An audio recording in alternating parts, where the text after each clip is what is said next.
Salut les Sarladans, je suis très heureuse de vous retrouver aujourd'hui avec Esteban qui est... Alors, j'avais commencé à faire la liste de tes titres. Je vais m'arrêter à cette année.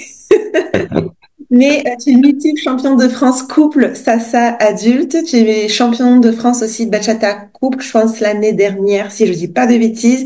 Tu es directeur de Meriaki, compagnie qui sont champions de France team salsa 2024. Ça va, tous ces titres, c'est pas trop lourd? Non, ça va. Pour l'instant, ça va. Ça va, ça va. Pour t'introduire, j'aimerais beaucoup que... Est-ce que tu aimerais que je vais te dire comment... C'est quoi ta réputation et tu vas valider ou pas. Mais comment t'es vu de l'extérieur? T'es un peu le petit génie de la danse, mais qui a commencé très tôt. Donc, il a beau tomber dedans. Est-ce que c'est le cas? Alors, petit génie, bon, je sais pas, mais tombé très tôt, oui. Ah oui, j'ai commencé à 5 ans. Donc, ça fait 15 ans. Et vu que j'ai fait beaucoup de compétitions, beaucoup de styles différents, toutes sortes de compétitions aussi, c'est pour ça qu'aujourd'hui, ça fait ça, quoi. T'as fait quoi comme style au départ? J'ai fait de la danse sportive, Ok. beaucoup de danse sportive, jusqu'en 2018. Donc jusqu'à mes 15 ans à peu près. Et du jazz aussi, j'ai fait le CND, donc les concours nationaux de jazz. Et après, j'ai fait la salsa. On peut parler directement de la salsa. Comment tu découvres la salsa? Qu'est-ce qui te plaît dedans? En fait, j'étais dans une école où j'ai commencé par la danse sportive. Donc j'ai commencé en début d'année par la danse sportive. Et quelques mois après, j'ai commencé à faire le reste des cours. Donc il y avait jazz, il y avait contemporain, et il y avait donc salsa, bachata, kizomba. Donc, à l'époque, c'était un cours parmi d'autres, on va dire. Et c'est vraiment vers 14, quand j'ai eu 14 ans, que notre prof, donc Marion Pontal, a décidé de nous mettre en compétition salsa.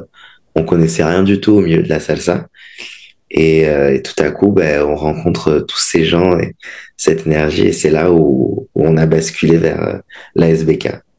Quand tu dis on, c'est toi et Sophia, ta partenaire de danse, c'est ça? C'est ça, il y avait Sofia et à l'époque on était une petite team. On était une team de jeunes, donc de Monaco. Et on y était à peu près 10.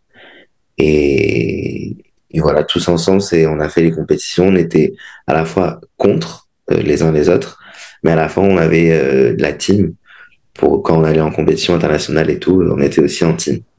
Ok. Ta première compétition en France, dans mon esprit, c'était le championnat de France. T'étais à Nîmes? Ah, j'étais là avant déjà. Ok, c'est pas c'est quoi? Parce que moi, j'arrive après le Covid. Est-ce que tu peux raconter tes premières compètes en France? Alors ma toute première compétition, c'était à Istres. C'est dans l'arrière-pays de Marseille, enfin du sud. Et c'était dans l'arrière d'un restaurant. Bon, le restaurant Ok. était fermé, mais c'était dans l'arrière d'un restaurant. Et c'était assez spécial. C'était vraiment très petit. Mais c'est ce jour-là où on a découvert ça. Et donc, c'était un championnat départemental ou régional, il me semble. Et après, on a fait le championnat de France à Troyes, dans la mairie de Troyes. Et c'était super beau, mais c'était super imprévu, on va dire. Et donc, avant le Covid, en vrai, c'était un petit peu la même chose. On va dire qu'il y avait beaucoup moins de catégories parce que, par exemple, chez les jeunes, vu qu'on était en jeunes, il y avait juste une catégorie jeune. Mais on mélangeait bachata, salsa, kizomba, etc. Il n'y avait pas non plus enfants, ados. Donc c'était beaucoup moins développé, on va dire, parce qu'il y avait beaucoup moins de gens. Et donc, voilà. Mais sinon, toujours la même ambiance, quoi. T'étais du coup déjà, quand tu es sacré champion de France pour la première fois, t'étais déjà habitué en vrai à gagner des titres, à avoir cette reconnaissance avant, non, avec la danse sportive? Alors, avec la danse sportive, personnellement, Sophia, elle gagnait plus de titres. Moi, je gagnais moins de titres, parce que j'étais moins performant. Mais quand on a gagné la première coupe SBK, ouais, c'était une petite fierté aussi parce qu'en fait, tout est allé très vite. On a commencé, donc c'était l'année 2018. On a commencé en mars, donc dans l'arrière d'un restaurant à Istres. Et en décembre, on était à Orlando, aux États-Unis, pour les championnats du monde, où Ok. on a aussi remporté la coupe. Et donc, en fait, tout est allé très, très vite cette année-là. Et c'est vraiment, je pense, pendant le Covid, donc 1 an et demi après, où on s'est dit, on a vécu tout ça quand même. C'était quelle compétition? C'était le Summit? Non, c'était la World Latin Dance Cup à l'époque où elle Ah était oui, ok. à Orlando. Ok. Ah, trop bien. Vous avez fait les compétitions là-bas, salsa bachata direct aussi, Ouais, ouais, ouais. en teen, enfin en ado du coup. Ouais, en team ado, et on était aussi, on a fait aussi chacun nos couples respectifs, mais on a gagné en team, en tout cas. En team, ok, ok, ok. Ah, ok, ok, parfait. Euh, moi, je croise ton. Attends, c'est comment de grandir dans la danse en tant qu'homme? Est-ce que en grandissant, tu vois une différence avec des hommes, par exemple, ou des gens qui font pas du tout de danse? Est-ce que tu vois Oh, une oui, différence? bien évidemment, déjà, alors il y a plusieurs choses. Déjà, grandir en tant qu'homme dans la danse, ben, comme les clichés, ah oui, nanana, il fait un sport de fille, enfin, il fait un sport, déjà, si on dit il fait un sport, c'est beau, mais il fait une activité de fille, nanana. Bon, franchement, on avait tellement d'heures de danse, tellement de choses à faire que je me suis jamais vraiment préoccupé de ça. Mais après, oui, je trouve que le rapport au corps déjà est différent. On est moins gêné, entre guillemets, surtout dans nos danses à nous. Enfin, voilà quoi. Et puis, le rapport à l'autre, surtout en tant qu'homme et femme, il y a beaucoup plus de compréhension et de respect. Enfin, en tout cas, chez moi, hein, parce que c'est pas toujours le cas, mais beaucoup plus de respect, puisque ben, j'ai grandi entouré de femmes, de filles, du coup, et d'hommes avec qui je devais avoir une connexion, entre guillemets. Donc, c'est pas juste une emprise, on va dire. Donc, je Ok. pense que ça différencie. Et après, le côté sportif, bien sûr, de la danse qui forge un mental, quoi. Mhm. Ok. Tu as toujours été soutenu par tes parents dans cette carrière. En même temps, s'ils t'ont mis à 5 ans dans la danse, tu as dû avoir le soutien. Oui, alors en fait, quand j'étais petit, enfin, je pense que je suis toujours un peu hyperactif. C'est-à-dire que j'ai besoin d'être stimulé tout le temps. Et, euh, et du coup, quand j'ai commencé la danse, je faisais plein d'autres sports à côté. De la gym, la natation, du taekwondo, etc. Mais j'ai tout arrêté pour vraiment tout faire dans la danse. Donc ça n'a jamais posé de problème à mes parents. Après, ils m'ont toujours vraiment imposé d'avoir une carrière scolaire bien. Donc ce que j'ai toujours réussi à mener les deux, justement avec leur soutien aussi. Mais tant que l'école ça marchait, je pouvais aller à 100% dans la danse. Ok. Ok, waouh. J'ai appris récemment que tes origines, moi je pensais que à cause de ton nom de famille, soit tu avais des origines latinas, soit des origines portugaises. Mais non, tu es des dom-toms. C'est ça. T'es guadeloupéen? Martinique, Martinique. Martinique? Ok, pardon. 971, 2. 972. Non, on est 973 ici. 974. Ok, waouh. C'est une dinguerie. Ouais. Ok, ok, trop bien. En fait, j'ai un petit mélange, c'est-à-dire que mon père est d'origine martiniquaise et ma mère donc est d'origine monégasque, mais a des origines italiennes aussi. D'où le gaglio qui fait un peu gaglio Wow. italien quoi. Monégasque, c'est quoi comme origine? Monégasque et Monaco, donc c'est Ah oui, ok. la principauté là, ouais ouais. Donc, Ok. Bah, de ce fait, t'es basé où, Esteban? Parce que on te voit tout le temps partout. Alors, Miraki est basé à Paris maintenant, c'est ça. mais toi, tu donnes cours où? Moi, je suis basé à Paris aussi Ok. depuis maintenant 2 ans et demi. Je suis monté pour les études et j'ai développé la danse en parallèle là-haut. Et voilà, donc d'originaire du sud, de la Martinique, mais aujourd'hui basé à Paris. C'est quoi comme étude? Je fais une licence d'histoire à la Sorbonne. Ok, ok, ok. Alors, tu es sacré champion de France, 3 catégories. Comment est-ce que tu viens d'avoir autant de catégories dans une même compétition? Ça aussi, je pense que ça fait partie de notre formation. Je dis notre parce qu'à l'époque, on était 10 quoi. Et on faisait beaucoup de catégories. On avait beaucoup de chorés à retenir, en fait. parce qu'il y avait les compétitions. Donc déjà, on avait minimum 5 chorés, puisque on avait deux teams, deux couples. Moi, j'avais le solo en plus.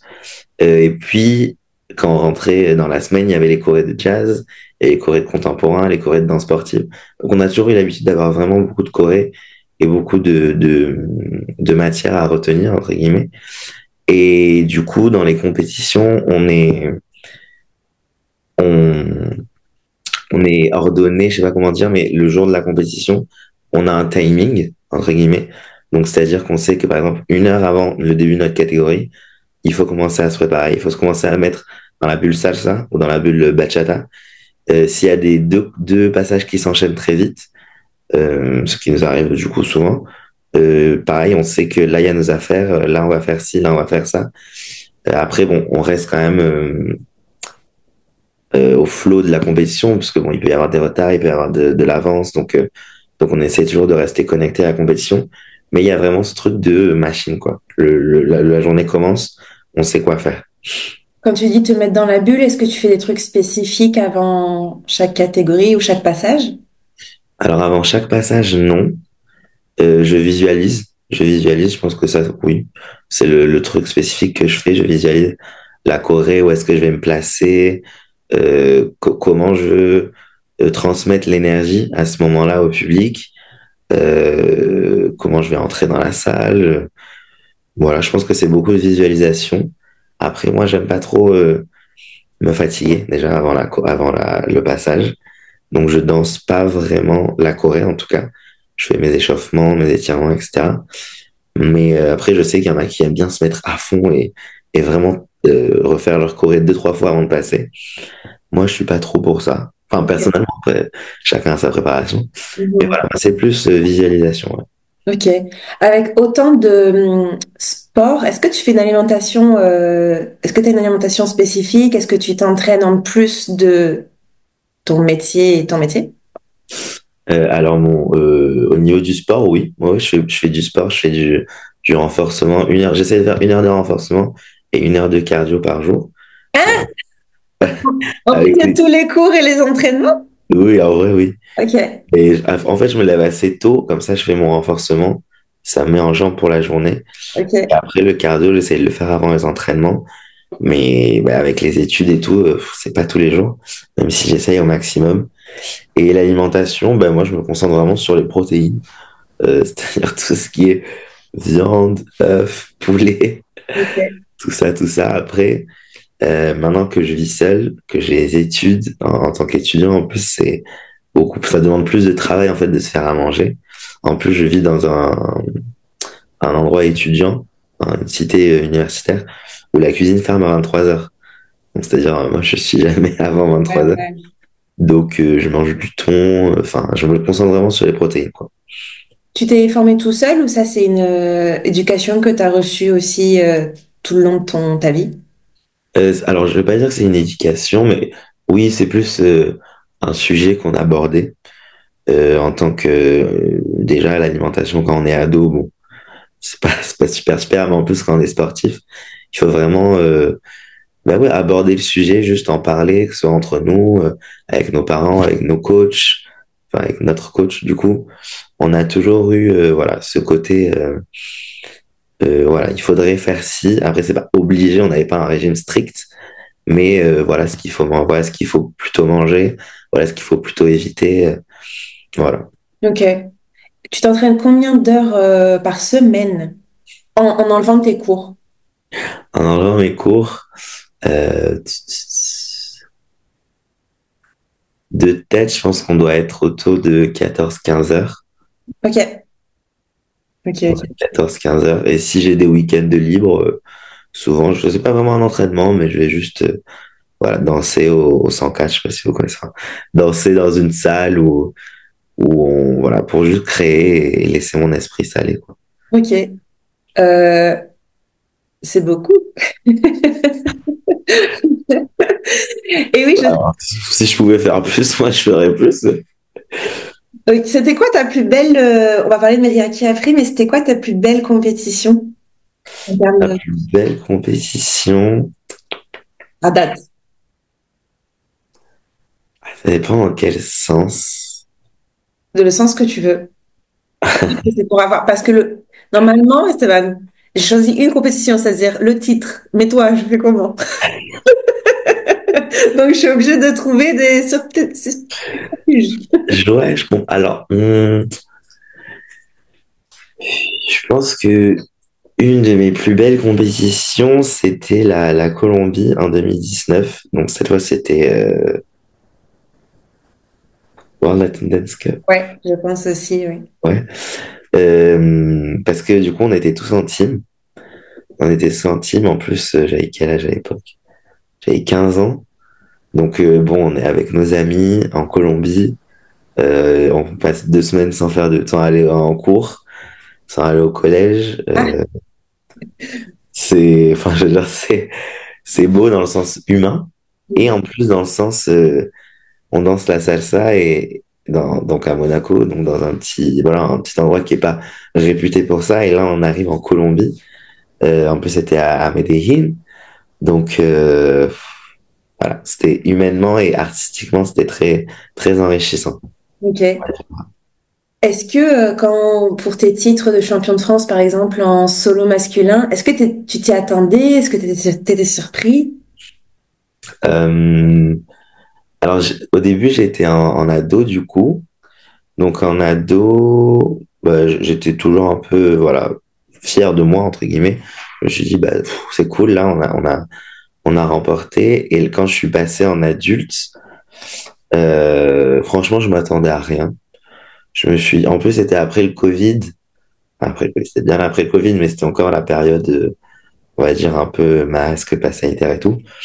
Donc, je me suis dit, bah, écoute, on a travaillé une petite Corée. On y va et on voit. Et quand on gagne, oui, c'est forcément toujours satisfaisant. Après, je vois plus ça comme une victoire personnelle, entre guillemets, que vraiment, ouais, j'ai éliminé tout le monde. Enfin, ça, c'est pas très, très, enfin, forcément, ça fait partie du jeu. Mais je veux dire, moi, je suis vraiment fier voilà, d'avoir bien travaillé, d'avoir proposé quelque chose qui a plu et tout. Mhm.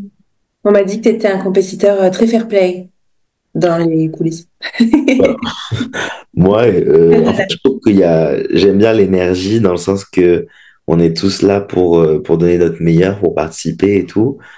Enfin, on est tous là pour gagner aussi, bien évidemment, parce que c'est une compétition. Mais je veux dire, déjà que le milieu, il est assez petit, il n'est pas très, très développé. Donc, si en plus, au sein du milieu même, il y a des divisions, voilà quoi. Moi, je préfère qu'il y ait une énergie, qu'on soit tous ensemble, tous motivés, plutôt que tous l'un contre l'autre. Mhm. Ça sert à rien. Les préparations à l'Eo Lawson de ce fait cette année, on vous a pas vu alors que vous étiez, bah, toi, tu étais doublement qualifié. Comment ça se passe, tes compétitions à l'Eo Lawson? Pourquoi cette année on t'a pas vu? Alors, donc, on y allait 2 fois.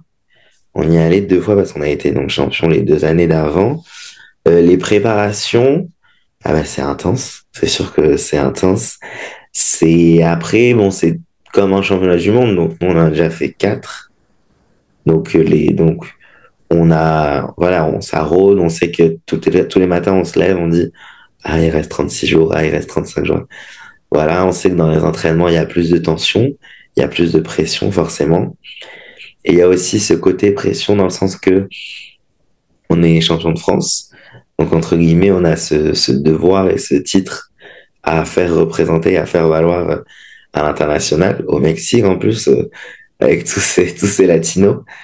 Donc, c'est une petite pression, on va dire. C'est un petit soutien, une petite motivation. Voilà. Et cette année, donc, vu qu'il y a eu des changements dans le bureau de la FFD, donc quand on a gagné en mai, ou juin, enfin mai, je crois, ouais, Ouais. on, on savait plus, on n'a pas vraiment eu de suite puisque le bureau a transitionné, a fait une transition donc on s'est pas trop avancé, on savait pas trop ce qui se passait. Donc voilà, en plus cet été il y a eu les JO, donc la fédération française en général de sport a été très très occupée et très très omnibulée par ça, ce qui est normal. Et donc voilà, donc cette année on s'est dit bon, Et du coup, on a pu fêter Noël tranquillement. Et ouais. Et du coup, vous faites quoi avec le prix? Parce qu'il n'y a pas eu non plus les vice-champions. Non, non. En fait, la France a été représentée par des écoles cette année, des danseurs donc non titrés ou titrés, mais pas au titre de champion. Et donc c'est tout aussi bien parce que ça crée quand même une présence française. On n'oublie pas qu'il y a aussi de la salsa et de la bachata et de la kizomba en France. Mhm. Après, c'est sûr que c'est dommage parce que je pense que s'il y a le titre de champion de France, c'est entre guillemets celui ou celle ou ceux qu'on a choisi pour représenter ou celui on a déclaré à cet instant T dans cette année-là. C'est toi qui mérites et qui va représenter au mieux la France. Donc c'est sûr que c'est dommage. Après, je trouve que c'est toujours bien du coup qu'il y ait quand même des Français à l'international, quoi. Tu penses quoi? Bah, du coup, toi, tu étais vraiment aux premières loges de l'évolution de la compétition en salsa, bachata, kizomba. Comment, est-ce que tu as un avis dessus? Est-ce que tu es surpris? Alors moi, je suis plutôt content, content dans le sens que ça devient vraiment fédérateur, euh, que aussi il y a de plus en plus de jeunes qui viennent, parce que bon, au début, on était les plus jeunes, bon, c'est normal, mais on n'avait pas beaucoup, on avait quelques concurrents. Mais voilà, aujourd'hui, il y a beaucoup de jeunes, il y a beaucoup d'effervescence comme ça, donc je trouve ça sympa. Aussi, ce que j'aime bien, c'est cet esprit on est là pour développer le système, on est là pour développer, pour populariser, médiatiser et faire grandir ce milieu qu'est la salsa, la bachata et la kizomba en compétition en plus. Surtout que ces dernières années, enfin cette dernière année, surtout, je trouve que, enfin, l'année dernière du coup, je trouve que le milieu de la compétition s'est popularisé même dans le milieu par exemple du social ou dans le milieu des festivals, les choses comme ça, alors qu'avant c'était vraiment la compétition un monde, les festivals et le social un autre monde. Aujourd'hui même, par exemple moi quand je suis arrivé sur Paris, les compétitions, personne n'en a, enfin très peu en avait entendu parler et ça intéressait vraiment personne. Alors qu'aujourd'hui j'entends des gens qui me disent ah j'ai regardé le live ou j'ai vu un tel, des grands noms de la compétition alors que nous on connaît parce que bah, par exemple Karine Ricardo alors que des gens de festival, bon, quand même, Karine Ricardo, peut-être le mauvais exemple, mais des grands noms de la compétition que nous, ça nous paraît anodin, alors que pour le milieu du festival et social, c'était inconnu, mais là, c'est de plus en plus développé. Donc, je trouve ça sympa. Mais j'aimerais juste pas que la SBK perde sa particularité. Dans le sens que, par exemple, en Italie, ils font ces gros passages où ils y sont pleins, où c'est très compétition, du coup, bon, très italien en final. Mais alors que la SBK, quand même, on met en valeur chaque passage, chacun a sa musique, chacun a sa choré. Donc voilà, j'aimerais vraiment que la SBK en compétition garde sa particularité, puisqu'elle en a une, donc autant la garder, quoi. Mhm. Bon, absolument. Ça a été quoi, du coup? Je t'ai demandé la meilleure, mais ta pire expérience en compétition? Des anecdotes quand on n'est pas au courant, en fait, que ça s'est passé? Ma pire expérience en compétition, euh, bah, en vrai, je pense que c'était aussi la Colombie. Oh, waouh! Parce qu'en soi, la compétition, on était tous très très fatigués. On était, bah, en plus, on avait les cours à côté, donc il y en a qui ont des difficultés en cours, il y en a pour qui c'est plus facile, mais donc là, ça crée déjà des gaps. Et en plus, l'altitude, parce que la Colombie, c'est pas, bon, c'est pas non plus super, super haut, mais le climat, quand on arrive à peine 4 jours avant, on sent les poumons qui sont pleins d'eau, enfin, c'est lourd, on va dire. En plus, bon, on est des jeunes ados, donc forcément, il y a des petites histoires, des petites querelles, des choses comme ça. En plus, on est soumis à beaucoup de pression, mais on a toute une famille aussi, tout un coach qui est avec nous et qui sont eux aussi soumis à beaucoup de pression et en fait, ça crée une atmosphère de tension qui peut être bénéfique, entre guillemets, pour pousser, mais qui est aussi lourde et pesante à assimiler quand on a 15 ans surtout, et que on y est 10, 11, je crois qu'à l'époque on était 11 du coup, on y est 11, donc je vais pas dire que c'est la pire, mais en termes de tension et de stress, c'était la plus violente, quoi. Ok, ok, ok. De ce fait, après ça, t'as plus fait de team outre la tienne. Ah si, après on a fait une dernière année la team, Ok. après le Covid, à la Baule, donc c'était à mon avis 2020. 22, 21, 22. 21, ok. Donc c'était après le Covid. Euh, oui, c'était on savait que c'était la dernière année de team parce que ben, il y en a qui partaient faire des études, qui arrêtaient la danse, etc. Mais donc voilà, ça c'était ma dernière année. Ok, ok, ok.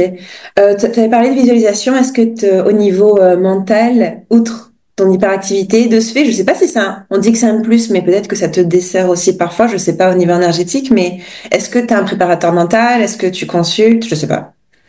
Non, je peux, enfin mon préparateur mental c'est moi. Ok. Non, je pense que beaucoup de ne pas se laisser envahir, c'est vraiment mais que ce soit dans la compétition ou dans la vie de tous les jours avec les entraînements, etc. Vraiment arriver à compartimenter chaque partie dans le sens, là on est en entraînement, faut faire ça, faut se mettre à fond, mais quand je sors de l'entraînement, faut que je pense à ce qu'il y a après, dans le sens l'entraînement d'après, ou ne pas ressasser, parce que vraiment c'est fatigant, quoi. Mhm. Mais non, mentalement, je pense que c'est vraiment une question d'arriver à se calmer, en fait, à pas se laisser envahir. Parce que, enfin, quand je vois certains compétiteurs, malheureusement, ce qui leur manque, c'est qu'en fait, ils se laissent envahir et ils sont tétanisés au final. Ils sont, alors que je pense qu'ils peuvent apporter quelque chose. Mais moi, c'est ce que je dis tout le temps à ma team, que ce soit les pros ou les semi-pros, c'est que si vous êtes stressé, en fait, ça se voit, le corps se voit. Et alors, je dis pas qu'on n'est pas stressé, hein, tout le monde est stressé, mais il faut arriver à détendre en fait son esprit, ça va détendre ton muscle, ça va relâcher ton énergie en fait, ça va partager ton énergie. Alors que ben, quand tu te retrouves sur des grandes scènes seul, si tu gardes ton énergie pour toi, moi ça m'est déjà arrivé, hein, je dis pas que je suis né avec ça, mais ça, tu partages beaucoup moins en fait avec le public et donc on comprend moins ton intention et ton énergie quoi. Ok. Comment est-ce que tu gères la victoire et comment tu gères l'échec? Alors la victoire, l'échec, attends, je vais commencer par l'échec peut-être. L'échec, franchement, je me remets en question moi-même. Je me dis qu'est-ce que t'as mal fait déjà. Et après, je me dis aussi qu'est-ce qui n'a pas plu. Parce que ben, la danse, c'est quand même un art, c'est assez subjectif, on va dire. Donc, chaque compétition, il peut y avoir un jury différent qui va être plus sensible à ça ou moins sensible à ça.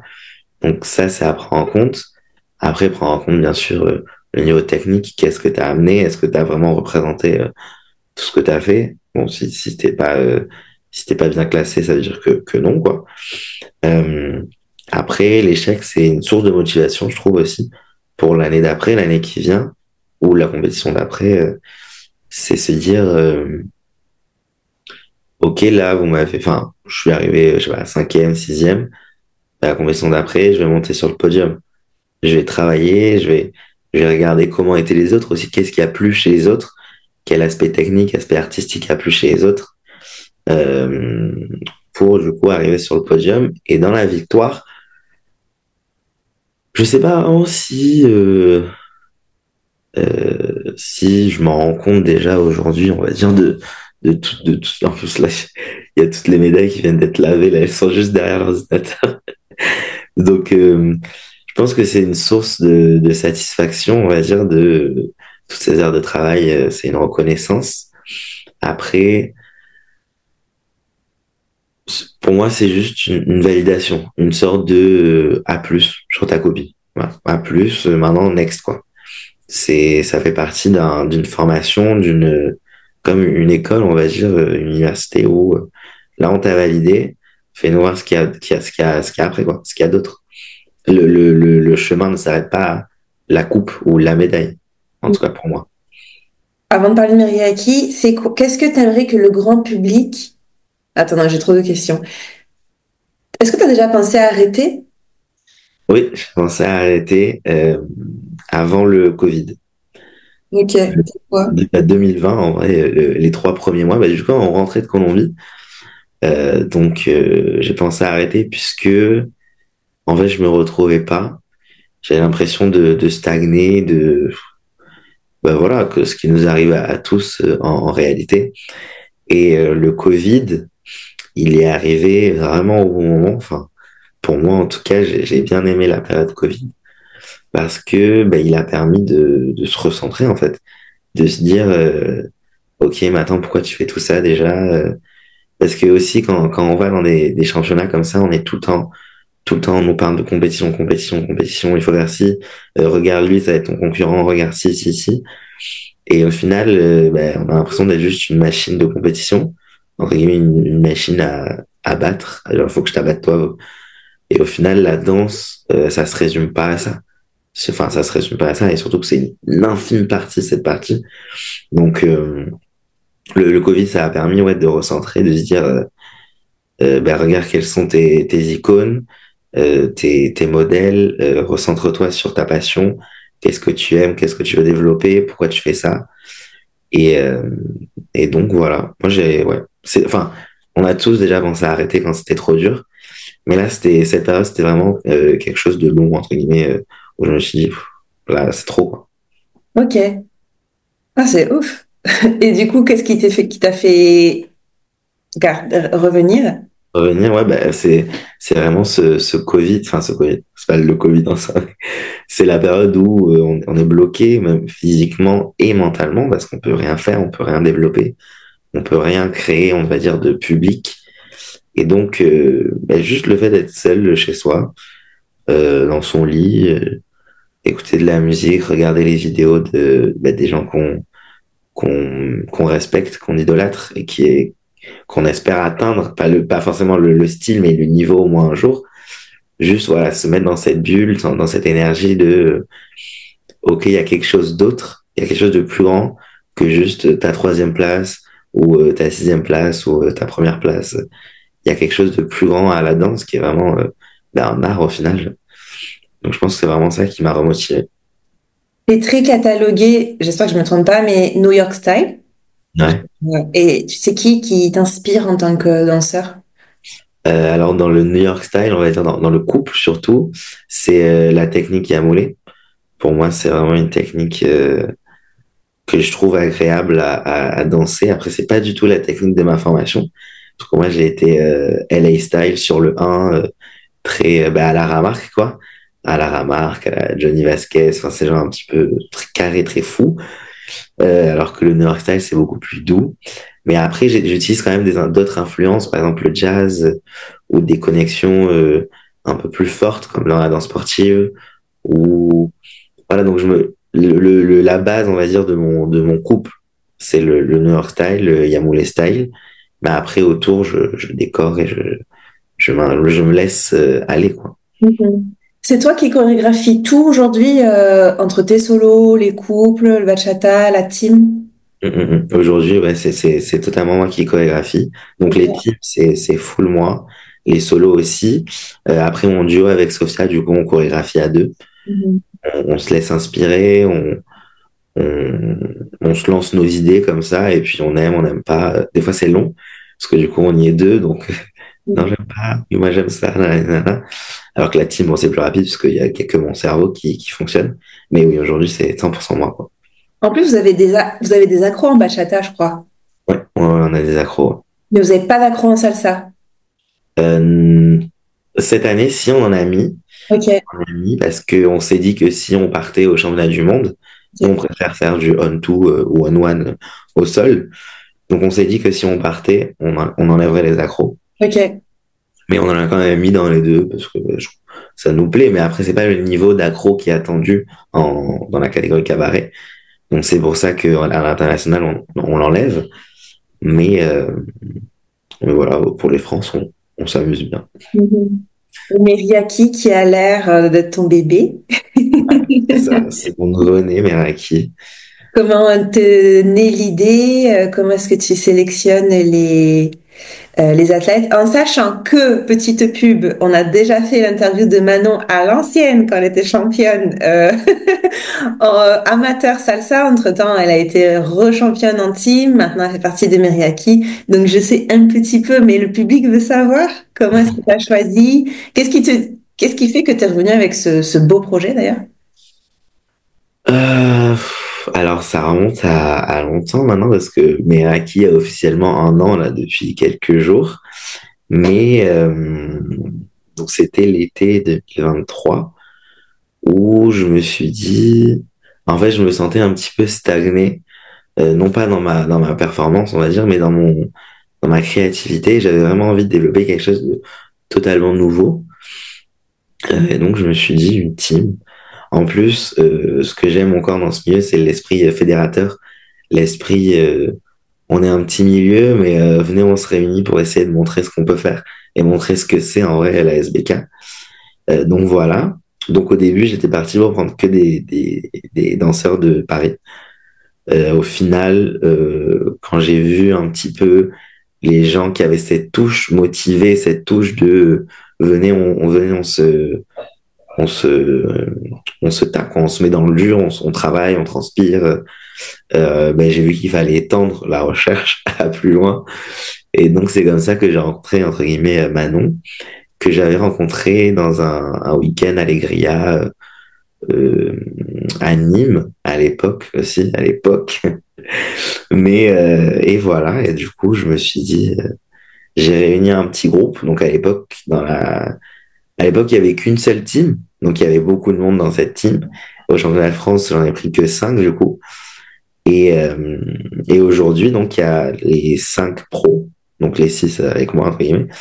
Et maintenant, il y a les semi-pros aussi, donc, parce que quand j'ai vu le travail, en fait, que ça demandait une team pro, le travail de se mettre à mon style, entre guillemets, de se mettre à ma touche et comme de réfléchir la danse comme je la réfléchis, je me suis dit qu'il fallait vraiment commencer plus tôt, en fait, une fois dans la formation du danseur, donner ces petites graines, ces petites touches de moi, entre guillemets, parce que pour être une team, il faut être unis, il faut être tous avec la même logique. Et donc, j'ai décidé d'ouvrir une semi-pro où ils y sont 10.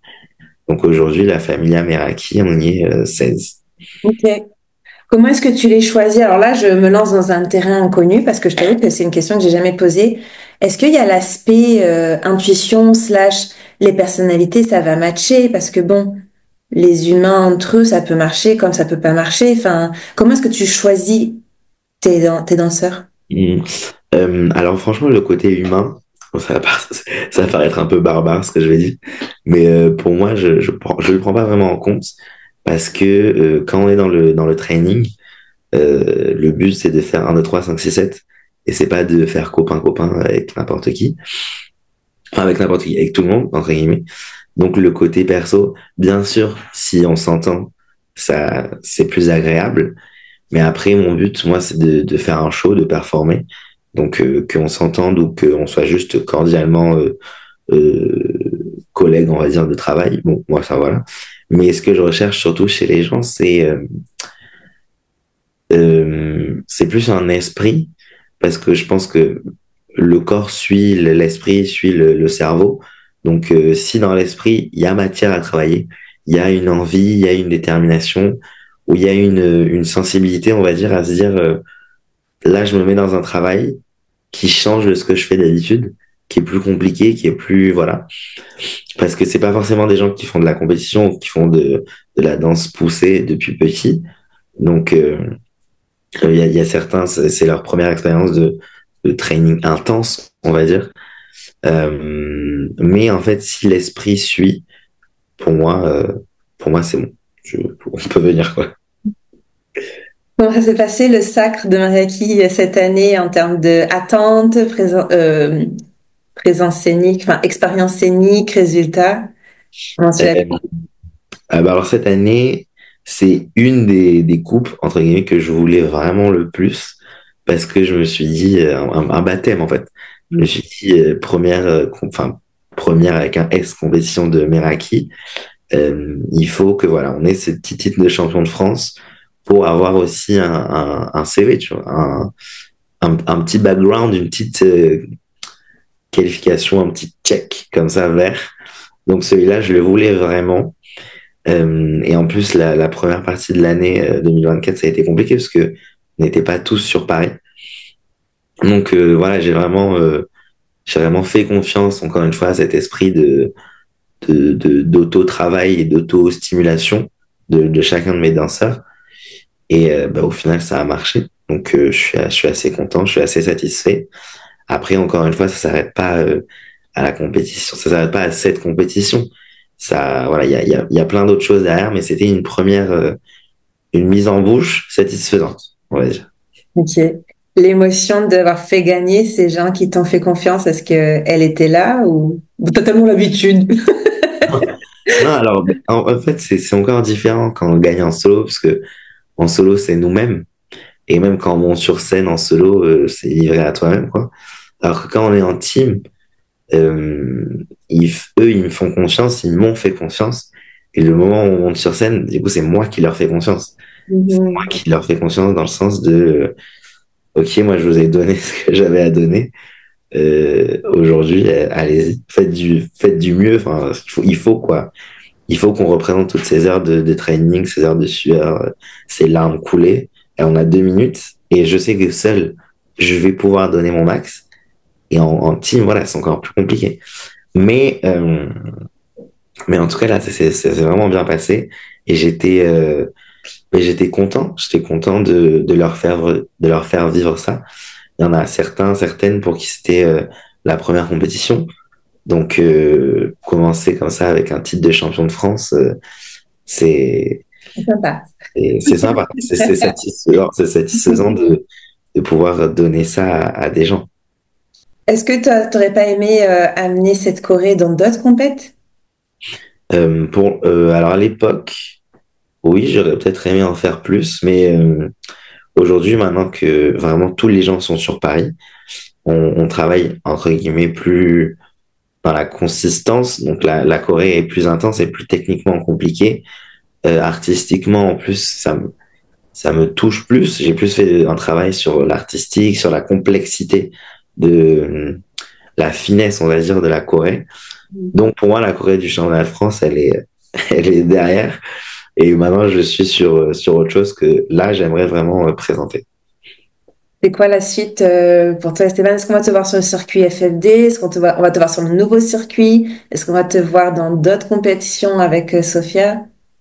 Alors, le circuit FFD, vu qu'il n'y a que la finale, vu on est en capacité de faire que la finale, et qu'elle est à Paris, il me semble. Je crois, ouais. Je pense que je vais y emmener parce que j'ai aussi un atelier chorégraphique. Donc ça, c'est des gens qui vraiment le milieu de la compétition ne connaissent pas du tout. Donc pour éviter de leur faire faire tous ces trajets à chaque fois et tout, je pense que voilà, je vais les emmener à la FFD, peut-être la semi-pro aussi, peut-être un petit solo. Enfin, on verra bien. En tout cas, oui, je pense faire partie de la FFD quand même Ok. pour juste la simplicité en fait de la compétition là en mai. Mais aussi, je vais faire la National Cup. Mhm. On va se lancer dans la National Cup pour développer aussi ce nouveau circuit. Ce nouveau circuit, parce qu'il y a une partie du bureau qu'on connaît bien, qu'on connaît depuis qu'on est petit. Donc, moi, ça me fait toujours plaisir quand il y a des nouvelles choses en France autour de la SBK. Donc, si je peux apporter ma petite touche en participant et en développant ce nouveau circuit, c'est avec plaisir que j'y vais. Et à titre perso, est-ce que tu as des objectifs plus hauts? Je sais pas, c'était quoi ton classement, l'Eurosun à l'époque, en solo? En solo, alors la première année, je suis pas arrivé enfin les 2 années, je suis pas arrivé sur le podium. Et je crois la première année, sixième, il me semble. Ok. Et la deuxième année, La deuxième année, je suis passé en semi-pro, puisque j'avais toujours, enfin, je venais d'avoir 18 ans, et donc je pouvais pas passer de ado à pro. Enfin, on l'a fait en couple, mais en solo, franchement, je me sentais pas trop. Et puis, j'étais pas champion de France, enfin, je venais d'être champion de France ado, donc bon. Et du coup, c'était, oh là là, semi-pro, je pense que c'était neuvième, dixième. C'est pour savoir si dans tes objectifs, tu comptes, alors en pro du coup maintenant, mais est-ce que tu as des objectifs pour tes solos? Alors aujourd'hui, l'objectif principal, ça va être de montrer mon travail, de partager mon travail, plus dans le côté artistique que dans le côté vraiment compétition, même si je pense que la compétition, c'est quand même une plateforme de visibilité intéressante. Mais la compétition, c'est aussi formateur dans le sens que il faut être comme si il faut remplir ce critère, il faut remplir ce critère, il faut remplir ce critère. Rien que en termes de durée de la chorégraphie, ça doit être maximum en solo 2 minutes. Les teams, par exemple, pareil, maximum 3 minutes. Du coup, ça restreint beaucoup le style de musique, faut pas mélanger plusieurs musiques. Enfin, tout ça, c'est des règles qui restreignent beaucoup la création artistique. Donc je suis pas contre parce que c'est formateur et ça crée, par exemple, ça va nous empêcher de faire un solo de 7 minutes sur une musique plate, par exemple. Aujourd'hui, enfin, ouais, je me rends compte que c'est pas très bien de faire ça. Mais mais d'un autre côté, ça en est tellement strict que ça restreint le côté artistique. Donc j'ai vraiment envie de partir voilà plus dans les festivals, plus dans les donner des cours à droite à gauche, partager ma sensibilité à la musique, à la danse, à la salsa, du coup, et aussi continuer à me former, continuer à aller danser le jazz, le contemporain, faire de la gym. Voilà, ça c'est vraiment mes projets 2025. Encore plus sortir de ce cadre vraiment 100% compétition et voilà, aller m'exposer au monde. Qu'est-ce que tu aimerais que le grand public sache de la vie de danseurs professionnels qu'ils savent pas? Qu'est-ce que j'aimerais qu'ils sachent qu'on est un peu fou déjà. Bon, on est tout joli là dans nos habits de paillettes. En réalité, on est juste des humains complètement fous. Surtout, surtout quand on fait ça depuis 5 ans, depuis qu'on a 5 ans. Mhm. Voilà, il faut pas nous approcher trop près. Non, je rigole. Mais non, mais dans le sens que c'est vraiment, ben, moi je pense que la danse c'est, bon, c'est super cliché ce que je vais dire, mais c'est un peu l'amour de ma vie dans le sens que à la fois ça m'apporte tellement de bien, je suis né pour ça, mais d'un autre côté c'est quand même toxique, c'est quand même c'est quand même éprouvant à la fois physiquement, à la fois mentalement, socialement. Bon, c'est pas, enfin, on a les gens de la danse du coup, mais c'est plus la même chose. Même la famille, les amis, tout ça, la danse, c'est prenant. En fait, ça t'aspire et voilà. Donc c'est pour ça que ça nous rend fou. En tout cas, moi, ça me rend complètement fou, quoi. Parfait, mais merci beaucoup. Qui tu penses que je devrais interviewer? Plus, moi je suis plus axée compétition, mais quelqu'un qui apporterait de la plus-value au monde de la compétition SBK en France, dans le monde. Mhm. Ah, dans le monde, je devrais te dire dans le monde. Ouais, pourquoi pas? J'ai la chaîne en anglais et en espagnol, donc pourquoi pas? Bah, du coup, voilà, je pense, comme je disais tout à l'heure, Karine Ricardo, pour moi, c'est un des meilleurs exemples de compétiteur, en fait. Donc, bon, si un jour tu as la chance de Ouais, s'interviewer, j'ai déjà demandé, j'ai pas de réponse pour l'instant. ouais. Mais franchement, si, voilà, pour moi, c'est montrer au public, en fait, qu'est-ce que la salsa, ça peut donner quand on la tire vraiment à son maximum, quoi. C'est drôle que tu aies choisi des gens qui ont un peu une histoire similaire à toi, qui ont commencé tout petit avec quasiment les mêmes partenaires. Ben, écoute, merci beaucoup, Esteban. Mes proches savaient que j'avais très hâte de savoir ton histoire un petit peu plus. Tous les contacts d'Esteban seront bien évidemment, comme d'habitude, dans la bio. N'hésitez pas à le suivre pour savoir les prochains shows, la suite des Miriaki. Moi, je vous dis hasta pronto. Ciao, ciao. Patrona del